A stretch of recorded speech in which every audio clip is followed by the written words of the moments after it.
Going to the SEC, a team that most likely has no shot of winning a championship is Texas A&M, since Alabama beat them head-to-head. Possibility of Alabama losing 2 games is almost 0%. The tide is just rolling, continues to 41-0 over Mississippi State. But the Aggies are playing good football. They got a home win against Arkansas, who was playing pretty well, obviously the most improved team in the SEC. And a big win against Florida several weeks ago when they were ranked in the top 5. So Texas A&M now is a 4-1 football team. And they've got a fairly light schedule down the stretch, considering LSU and Auburn aren't what they typically would be, a top 5 to 10, 15 teams in the country. So the rest of the schedule, Scott, for Texas A&M plays out in a way in which all of these teams could beat Texas A&M. They're all capable of beating Texas A&M, but they're all very winnable games. I think Texas A&M would be favored in just about all these games. South Carolina is coming up. Tennessee. Argue that Texas A&M wouldn't get that spot, but then one thing you do have to wonder about is a team like BYU, a team like Cincinnati, one of those group of 5 schools. But at the end of the day, I almost think they would put Texas A&M in over those guys. But yeah, Texas A&M doesn't really have that difficult of a schedule down the stretch. South Carolina, that'll, as Mark said, all those games are winnable and they're all losable.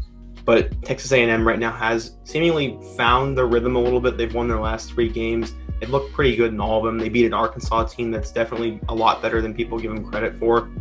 And I think definitely they win 4 of these last 5 games for sure. I think Auburn proved yesterday maybe they're taking a step in the right direction.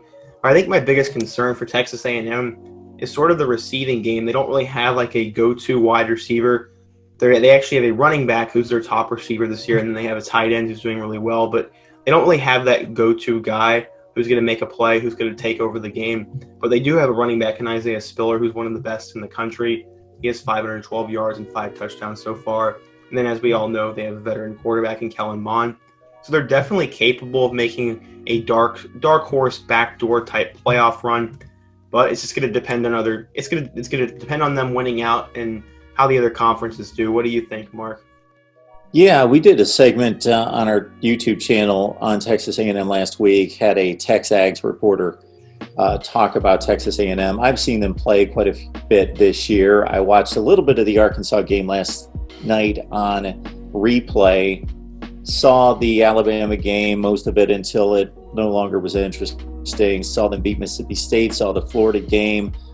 Jake Weidemeyer is definitely one of the best tight ends in the country. He's got 25 receptions. They do, as you mentioned, not have a go-to wide receiver. They've recruited out of their minds extremely well at every position pretty much, including wide receiver. But a lot of the guys that they had hoped would be guys that would be tremendous wide receivers have not stepped up because they also lost Courtney Davis and they lost Jamon Osborne from last year's receiving corps. So they've got a lot of young guys that were hurt during the offseason and are just gaining their stride. Hezekiah Jones would be a guy to look out for that just got onto the field last night for the first time. So they're an interesting team. They've got a guy in Chase Lane as a kind of a jet sweep guy that comes out of the backfield, does different things for them, kind of an Anthony Schwartz type, the Auburn player that I think they have the capabilities. I think their defense is better than it's been in forever.